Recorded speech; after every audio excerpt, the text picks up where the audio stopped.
2026 சட்டப்பேரவை தேர்தலில் அதிமுக சார்பில் போட்டியிட விரும்புபவர்களுக்கான விருப்ப மனு விநியோகம் நிறைவடைந்துள்ளது. இதுகுறித்த கூடுதல் விவரங்களை வழங்குவதற்காக எமது சிறப்பு செய்தியாளர் காவியா இணைப்பில் இருக்கிறார். வணக்கம் காவியா, கூடுதல் விவரங்களை பதிவு செய்யலாம். வணக்கம் ரூபி. 2026 சட்டப்பேரவை தேர்தலில் அதிமுக சார்பில் போட்டியிட விரும்புபவர்களின் விருப்ப மனு விநியோகமானது தற்போது நிறைவடைந்திருக்கிறது. முன்னதாக வருகிற தேர்தலில் அதிமுக சார்பில் போட்டியிட விரும்பும் நபர்கள் விருப்ப மனு வழங்க ஏதுவாக விருப்ப மனு விநியோகம் செய்யும் நிகழ்ச்சியானது சென்னை ராயப்பேட்டையில் உள்ள கட்சி தலைமை அலுவலகத்தில் கடந்த 15ஆம் தேதி தொடங்கியது. விருப்ப மனுக்களை பெறவும் பூர்த்தி செய்து சமர்ப்பிக்கவும் 23ஆம் தேதி வரை அவகாசமானது வழங்கப்பட்டிருந்தது.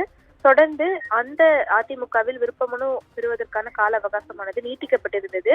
தொடர்ந்து முன்னதாக இது தொடர்பான அறிவிப்பை வெளியிட்டிருந்த அதிமுக பொதுச் செயலாளர் எடப்பாடி பழனிசாமி, தமிழ்நாடு சட்டப்பேரவை பொதுத் தேர்தல், புதுச்சேரி மற்றும் கேரள சட்டப்பேரவை பொதுத் தேர்தல்கள் விரைவில் நடைபெற உள்ளதை முன்னிட்டு அதிமுக சார்பில் தங்களுடைய விருப்ப மனுக்களை தொடர்ந்து 23ஆம் தேதி வரை வழங்கலாம் என அறிவிப்பு வெளியிடப்பட்டு அதன்படி ஏராளமானோர் விருப்ப மனுக்களை வழங்கியதாக அவர் தெரிவித்திருந்தார்.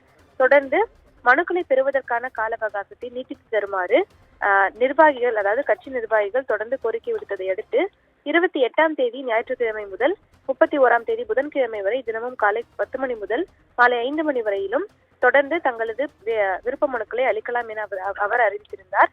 இந்த நிலையில்தான் தொடர்ந்து அதிமுக சார்பில் போட்டியிட விரும்புவோருக்கான விருப்ப மனு விநியோகமானது நிறைவடைந்திருக்கிறது.